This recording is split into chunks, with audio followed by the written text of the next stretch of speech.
What's good, y'all? It's your boy again. Back at it again. This is a good one. Only known this young man 24 hours, and there's no way in the world, just reading his space, that I know he's going to allow a man to abuse a woman in his presence. She doesn't think about me that way.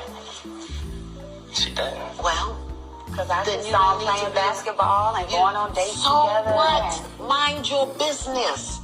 You say that you don't see the man that your son is, so I'm asking you, since this is not a demonstration of a man, you need to tell me what man you're using to measure him with. Which one? My idea. Which is your idea. Mm-hmm. Now, is that the idea you trained him up to be? No. Oh. So how in the blazing bejesus are you holding him accountable to a standard that you didn't teach him, his father didn't give him, he don't even know what it is, and yet as his mother, you sit in his face and tell him you don't respect him as a man? Tell me how that works. Help me.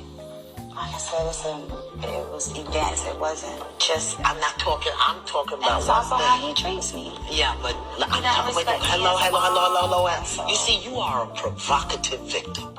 You provoke stuff, and then when you start being held accountable for it, then you start twisting and turning and making the other person wrong. Look at me, Mom. Look at me.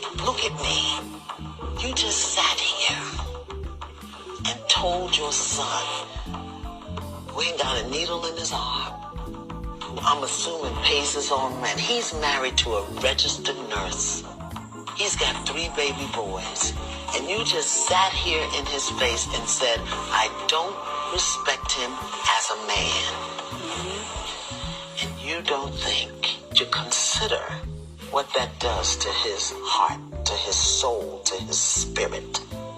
I'm sure that's hurtful. And you okay with that? And it's hurtful for the things that he says. There you go. You're doing it. You're doing it right now. I'm holding you accountable, and you spinning your web. You're trying to get away. Tell me. Here's the question. Just answer it. We'll get back to that other stuff later. Tell me. Forgive me. I respect him. He's a wonderful man.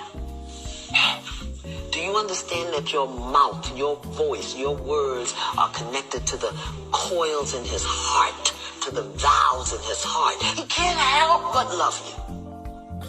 And every time you dishonor that love, you chip a piece of it.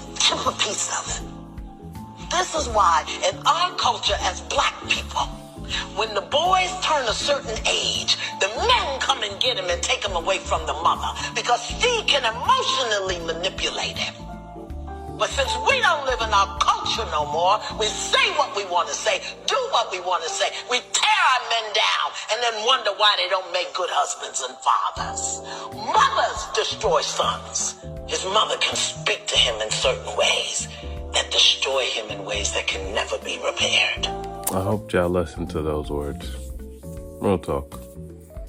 Because it's like, yo, as a mother, you are the first heartbeat. Your son, daughter, whatever child comes out of you, you are the first heartbeat that they hear. Yours. You cherish them so much, but then some people turn out to be like this. It's like, and I even seen another video recently is saying like, yo, how can y'all blame all the men for the way they are now if women have been taking care of the kids for about 30 years? So if y'all been doing it by yourself for so long, how can you blame the men who are the way that they are now? Like, how can you blame them?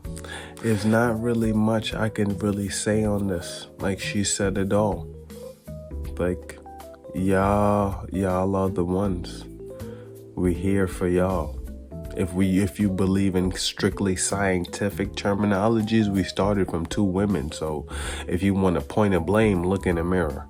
But I'm not trying to point a blame. I'm trying to show you comprehension over understanding and your emotions, because your emotions don't have nothing to do with what happens. We are emotionless. You are full of emotions, but we need you to get to half of emotion. No? That should be logic. Half of emotion should be logic. That should be good enough.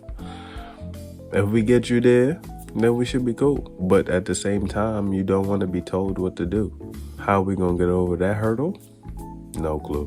What I want for me and what you want for you, we will have to sit down at a table and come to a clear-cut conclusion. It may not even work out for both of us. Because we are legitimately subjected to other people's whim. Like, if somebody feels or thinks that they want you in their life so bad that they're willing to give up so much, that's what we're left with. Legitimately. Because what else is there? If somebody is not giving up something for you, then you don't feel accomplished. Even though you should be giving up for each other. But who am I? I'm the crazy guy that I think I heard it all by now. Pander, simp. Then I'm not a simp. I'm woman hater. It's like, call me whatever you want to call me. Y'all the one that can speak life into people because the words are supposed to be what y'all do. But at the same time, what do you want? Like, what do you want? What are you getting to? Because you want so much, and then you get bored faster than guys, and then you turn out to be a not so good person. I'm gonna leave y'all with that.